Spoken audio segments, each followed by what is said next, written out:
अभिनंदन करती हूँ। नमस्कार, कॉन्सेप्ट ऑफ फिजिक्स मैं की शैलजा सीरीज में चौधरी हम पढ़ रहे हैं कॉन्सेप्ट ऑफ फिजिक्स की सीरीज़ में आपका स्वागत करती हूँ। आप पढ़ रहे हैं सेकंड सेमेस्टर के सब्जेक्ट फिजिक्स को, जिसका सब्जेक्ट कोड है 2002। आज का हमारा चैप्टर है चैप्टर नंबर 4, इलेक्ट्रोमैग्नेटिज्म। इससे पहले भी आप इलेक्ट्रोमैग्नेटिज्म चैप्टर के 2 वीडियो देख चुके हैं, जिसमें आपने अध्ययन किया है मैग्नेटिक फील्ड का और उसकी यूनिट का, मैग्नेटिक इंटेंसिटी का, और क्या होती है मैग्नेटिक लाइन ऑफ फोर्स। इसके अलावा आप देख चुके हैं मैग्नेटिक फ्लक्स को तथा उसकी यूनिट को, तथा कॉन्सेप्ट ऑफ इलेक्ट्रोमैग्नेटिक इंडक्शन और फैराडे लॉ को। कॉन्सेप्ट ऑफ इलेक्ट्रोमैग्नेटिक इंडक्शन को आपने देखा था, जिसके अकॉर्डिंग ये था कि अगर किसी कुंडली से संबंधित चुंबकीय फ्लक्स फाई में किसी भी तरह का परिवर्तन किया जाता है, चाहे तो फाई को ज़्यादा किया जाता है, चाहे फाई को कम किया जाता है, कुल मिला के उस फाई में चेंजेस किया जाता है, तो 2 चीज़ें उत्पन्न होती है, प्रेरित धारा आई और ईएमएफ ई। ये है कॉन्सेप्ट ऑफ इलेक्ट्रोमैग्नेटिक इंडक्शन। अब कॉन्सेप्ट ऑफ इलेक्ट्रोमैग्नेटिक इंडक्शन पे ही डिपेंडेंट है फैराडे लॉ और लेंज का नियम। फैराडे के नियम आप पढ़ चुके हैं, आज हम देखेंगे लेंज का नियम। तो क्या है लेंज का नियम, जो कि डिपेंडेंट है इलेक्ट्रोमैग्नेटिक इंडक्शन पे। हमें पता है कि जब किसी भी परिपथ से संबंधित चुंबकीय फ्लक्स में परिवर्तन किया जाता है तो 2 चीज़ें उत्पन्न होती है, प्रेरित विद्युत वाहक बल यानी ईएमएफ ई और प्रेरित धारा आई। लेकिन ये जो ईएमएफ ई और प्रेरित धारा आई है, ये सदैव उन्हीं कारणों का विरोध करते हैं जिन कारणों से इनकी उत्पत्ति होती है, यानी ये फ्लक्स में परिवर्तन का विरोध करते हैं। क्यों? क्योंकि फ्लक्स में परिवर्तन के कारण ही आई और ई उत्पन्न हो रहे थे, तो आई और ई उन्हीं कारणों का विरोध करेंगे जिसके कारण ये उत्पन्न हुए हों। लेंज का नियम ऊर्जा संरक्षण को बताता है, अर्थात क्या होगा, फाई में परिवर्तन की दर हम फैराडे के नियम से पढ़ चुके हैं कि ई जो उत्पन्न प्रेरित विद्युत वाहक बल ई है, उसका मान निर्भर करता है फाई में परिवर्तन की दर के, यानी ई समानुपाती होता है d phi upon d t को। इससे आ गया E बराबर minus d phi upon d t. यहाँ पर नेगेटिव का निशान क्यों है? नेगेटिव का निशान ये प्रदर्शित करता है कि E d phi upon d t का ही विरोध करता है। क्यों? I और E था आपका उन्हीं कारणों का विरोध करते हैं जिनसे उत्पन्न हुए। प्रेरित धारा और ईएमएफ किन से उत्पन्न हुए थे? फाई में परिवर्तन की वजह से, तो ये फाई में परिवर्तन का ही विरोध करते हैं। तो यहाँ पे नेगेटिव चिन्ह ये दर्शाता है कि ईएमएफ विरोध करता है d phi upon d t का। अब इसकी व्याख्या देखते हम। एक कुंडली के समीप एक चुंबक का उत्तरी ध्रुव लाने पे कुंडली में धारा वामावर्त होगी, यानी एंटी क्लॉकवाइज होगी, जिससे कुंडली चुंबक के पास आने का विरोध करती है। जबकि हम चुंबक को दूर लेके जाते हैं तो धारा क्लॉकवाइज होगी, जिससे कुंडली चुंबक के दूर जाने का विरोध कर सके। उन्हीं कारणों का विरोध करेंगे जिनसे ये उत्पन्न हुए हैं, ठीक है। और ये हम लोरेंज बल पढ़ ही चुके हैं कि जब कोई क्यू आवेश v वेग से चुंबकीय क्षेत्र b में जाता है, तो उस आवेश पे लगने वाला बल लोरेंज बल कितना होता है? F बराबर क्यू v क्रॉस b। तो आपने कॉन्सेप्ट ऑफ इलेक्ट्रोमैग्नेटिक इंडक्शन देखा, जिसके अनुसार अगर कुंडली से रिलेटेड, कुंडली से संबंधित चुंबकीय फ्लक्स फाई में किसी भी तरह का चेंज होता है, किसी भी तरह का परिवर्तन होता है, यानी d phi upon d t होता है, तो 2 चीज़ें उत्पन्न होगी, एक तो प्रेरित धारा आई और एक प्रेरित विद्युत वाहक बल ई। और इसकी वैल्यू क्या होगी प्रेरित विद्युत वाहक बल ई की? इसकी वैल्यू ई समानुपाती होगा d phi upon d t के। और लेंज का नियम क्या बताता है कि जो ये प्रेरित धारा आई और ईएमएफ ई उत्पन्न हुए वो उन्हीं कारणों का विरोध करेंगे, यानी d phi upon d t का ही विरोध करेंगे जिनके कारण ये उत्पन्न हुए थे। तो E बराबर हो जाएगा minus d phi upon d t. तो यहाँ पे नेगेटिव का निशान ये प्रदर्शित करता है कि E d phi upon d t को अपोज करता है। E है वो d phi upon d t का विरोध करता है, फ्लक्स में परिवर्तन की दर का विरोध करता है। तो कॉन्सेप्ट ऑफ इलेक्ट्रोमैग्नेटिक इंडक्शन देखने के बाद में हमने फैराडे के दो नियम तथा लेंज के नियम का अध्ययन किया। अब हम देखेंगे किसी भी गतिशील आवेश पे चुंबकीय बल को, magnetic force on moving charge. तो इसका पहला टॉपिक है force on a current carrying conductor. धारावाही चालक में, यानी ऐसा चालक जिसमें करंट फ्लो हो रही है, उस पर क्या बल होगा, इसका हम अध्ययन करेंगे। हम जानते हैं कि किसी भी चालक में जो आपकी करंट है, धारा है, वो फ्री इलेक्ट्रॉन के कारण प्रवाहित होती है। ठीक है, जिस डायरेक्शन में इलेक्ट्रॉन जाते हैं उसके अपोजिट डायरेक्शन में करंट फ्लो होती है। जब इस प्रकार के चालक को, जिसके अंदर इलेक्ट्रॉनों का प्रवाह हो रहा है, धारा प्रवाहित हो रही है, उसको हम चुंबकीय क्षेत्र में रखेंगे। तो प्रत्येक इलेक्ट्रॉन पे चुंबकीय क्षेत्र के साथ इंटरेक्शन होता है। प्रत्येक इलेक्ट्रॉन चुंबकीय क्षेत्र के साथ जो इंटरेक्शन करता है, उस इंटरेक्शन के कारण एक चुंबकीय बल लगता है। ठीक है भाई, इलेक्ट्रॉन मूव कर रहे हैं किसी भी वेलोसिटी v से, मान लिया। ठीक है, उसको चुंबकीय क्षेत्र b में रखा, तो v है, b है, तो हमें पता है कि F होगा। F बराबर क्या होगा, q v क्रॉस b। अगर कोई भी आवेश गतिशील है किसी भी वेलोसिटी से और उसको चुंबकीय क्षेत्र में रख दिया जाता है, तो वो चुंबकीय क्षेत्र से अन्योन्य क्रिया करता है और इस अन्योन्य क्रिया के कारण उस पर एक चुंबकीय बल लगता है। अर्थात जब किसी धारावाही चालक को करंट फ्लो होने वाले ऐसा कंडक्टर जिसमें करंट फ्लो हो रही है, उसे कह रहे हैं हम धारावाही चालक। तो ऐसे चालक को, ऐसे कंडक्टर को जिसमें करंट फ्लो हो रही है, उसको हम मैग्नेटिक फील्ड में रख रहे हैं, चुंबकीय क्षेत्र में रख रहे हैं, तो उस पर चुंबकीय बल कार्य करेगा। ठीक है, अब हमने यहाँ पे डायग्राम में लिया है, कोई भी धारावाही चालक लिया है जिसकी L लंबाई है और जिसका क्षेत्रफल A है। ठीक है, तो L लंबाई तथा A क्षेत्रफल का कोई चालक आपने लिया Mn।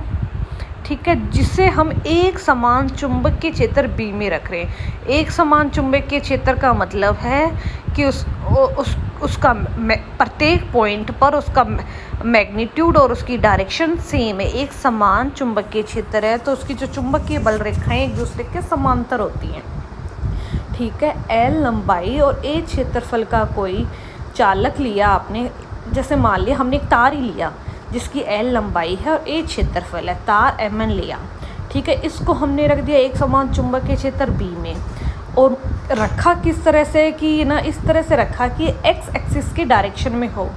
ठीक है, और चुंबकीय क्षेत्र उसके पृष्ठ से थीटा कोण बनाता है।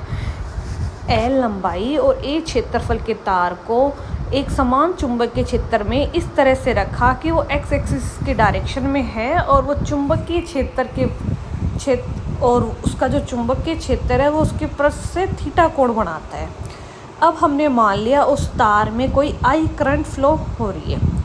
यदि इलेक्ट्रॉनों का माध्य ड्रिफ्ट वेलोसिटी Vd है, कि इलेक्ट्रॉन Vd वेलोसिटी से जा रहे हैं, तो Vd वेलोसिटी से जा रहे हैं, इलेक्ट्रॉनों पे आवेश -q है, उन्हें रखा हुआ चुंबकीय क्षेत्र B में है, तो चुंबकीय लोरेंज बल क्या होगा, F बराबर क्या होता है, q v क्रॉस b। यहाँ पे q क्या है, किसकी वजह से, इलेक्ट्रॉन के लिए, तो q की जगह ले लिया -q, क्योंकि इलेक्ट्रॉन होते हैं नेगेटिव चार्ज। तो लोरेंज फोर्स F बराबर हो जाएगा इलेक्ट्रॉनों का चार्ज यानी -q, ब्रैकेट में इलेक्ट्रॉन किस वेलोसिटी से जा रहे थे, Vd वेलोसिटी से जा रहे थे, Vd क्रॉस b। जहाँ पे Vd ड्रिफ्ट वेलोसिटी है, b वहाँ का चुंबकीय क्षेत्र है। ठीक है, अब हम देखते हैं कि मान लिया जो फ्री इलेक्ट्रॉन है उनका संख्या घनत्व n था, संख्या घनत्व n है, L लंबाई का तार है, A क्षेत्रफल है। L लंबाई और A क्षेत्रफल के तार में अगर n फ्री इलेक्ट्रॉन है तो टोटल नंबर ऑफ इलेक्ट्रॉन कितने हो जाएंगे, NaL। ठीक है, L लंबाई A क्षेत्रफल के तार में फ्री इलेक्ट्रॉनों की संख्या, फ्री इलेक्ट्रॉनों की संख्या घनत्व n है, तो टोटल नंबर ऑफ इलेक्ट्रॉन हो जाएंगे L लंबाई और A क्षेत्रफल में n × AL, जहाँ पे A आपका क्षेत्रफल था और L आपकी लंबाई थी। तो इस प्रकार से टोटल बल की हम बात करें तो वो क्या हो जाएगा, F बराबर हो जाएगा टोटल नंबर ऑफ चार्जेस या total number of electron into Lorentz बल। n कैपिटल एन की जगह आ जाएगा स्मॉल एन एल, और लोरेंज फोर्स आपको पता ही था minus q we d cross B. इसको लिखेंगे तो लोरेंज फोर्स F बराबर आ जाएगा n A L Q we d cross B. हम जानते हैं करंट के फॉर्मूले से कि प्रवाहित धारा I मुक्त इलेक्ट्रॉनों के माध्य अपवाह VD से क्या रिलेशन होता है। I और VD के बीच में रिलेशन होता है कि I बराबर होता है n A q we d. अगर A क्षेत्रफल का कोई भी चालक तार है जिसमें Q n number of free electron हैं और उन इलेक्ट्रॉनों का आवेश माइनस Q है और वो इलेक्ट्रॉन VD वेग से जाते हैं। VD वेग से जाने वाले इलेक्ट्रॉन जिनकी संख्या घनत्व स्मॉल n है और क्षेत्रफल A है, तो उसके लिए करंट I का फॉर्मूला हमें पता है कि I बराबर होता है n A q we d. I आपको पता है तो I इंटू एल निकालेंगे तो क्या आ जाएगा, I इंटू एल बराबर आ जाएगा I को L से मल्टीप्लाई करना है, यानी n A q we d into l. तो ये आपके पास आ गई आई एल की वैल्यू। ठीक है, यदि धारा अवयव सदिश को आई एल से हम डिनोट करते हैं जो कि चालक में धारा प्रवाह की दिशा को व्यक्त करता है, अर्थात चित्र के अनुसार एक्स एक्सिस के अनुदिश प्रदर्शित करता है। चूँकि धारा प्रवाह की दिशा आई एल तथा मुक्त इलेक्ट्रॉनों के मध्य अपवाह वेग वी की दिशा एक दूसरे के अपोजिट है, तो आई एल आ जाएगा नेगेटिव में n A L Q we d. ठीक है, अब समीकरण 31 और 32 को हम देखेंगे तो जहाँ पे भी एन आई एल है वहाँ पे वैल्यू रख देनी है n A L Q we d की। ठीक है, इससे ये इक्वेशन बन जाएगी, इक्वेशन 31 क्या बन जाएगी कि आपकी F बराबर ये था तो यहाँ पे N A L Q we D इन सब की जगह रख देंगे आई एल, तो F बराबर आ जाएगा I l cross B. F बराबर आई एल क्रॉस बी को कैसे लिख सकते हैं, I l B sine theta, जहाँ पे थीटा क्या है आई एल तथा बी के बीच का एंगल है। ठीक है, अब हम स्पेशल केसेस ले लेंगे कि अगर थीटा 0 डिग्री हो या थीटा 180 डिग्री हो तो साइन थीटा की वैल्यू, साइन 0 की वैल्यू भी 0 होती है, साइन 180 डिग्री की भी वैल्यू 0 होती है। यानी थीटा इक्वल टू 0 और थीटा इक्वल टू 180 डिग्री की कंडीशन पे लगने वाले लोरेंज बल F का मान 0 होता है, जो कि लोरेंज बल की न्यूनतम वैल्यू है। अर्थात यदि हमारा करंट कैरिंग जो कंडक्टर था वो चुंबकीय क्षेत्र के समांतर रखा जाता है, यानी थीटा या तो 0 है या थीटा 180 है, तो इस कंडीशन में क्या होगा, उस करंट कैरिंग कंडक्टर पे किसी भी तरह का लोरेंज फोर्स कार्य नहीं करेगा। यानी तार को हमने चुंबकीय क्षेत्र की ही दिशा में रख देंगे तो उस पर किसी भी तरह का लोरेंज फोर्स F नहीं लगेगा, क्योंकि साइन 0 और साइन 180 डिग्री की वैल्यू 0 होती है। केस सेकंड के तहत हम बात करते हैं कि अगर थीटा 90 डिग्री हो तो साइन 90 की वैल्यू 1 हो जाएगी और इस स्थिति में F की वैल्यू हो जाएगी, लोरेंज फोर्स की वैल्यू हो जाएगी आई बी एल साइन 90, अर्थात लोरेंज फोर्स F बराबर आई बी एल, जो कि लोरेंज फोर्स की अधिकतम वैल्यू होगी। इसको कैसे बोलेंगे भाषा में कि यदि हमने करंट कैरिंग कंडक्टर को चुंबकीय क्षेत्र के लंबवत रखा, चुंबकीय क्षेत्र के परपेंडिकुलर रखा, यानी थीटा 90 डिग्री है, तो इस स्थिति में चालक पे मैक्सिमम अधिकतम चुंबकीय लोरेंज बल कार्यरत होगा। यानी हमने उस तार को चुंबकीय क्षेत्र के परपेंडिकुलर लंबवत रखा तो लगने वाले लोरेंज बल का मान अधिकतम होगा और इसकी वैल्यू होगी आई बी एल।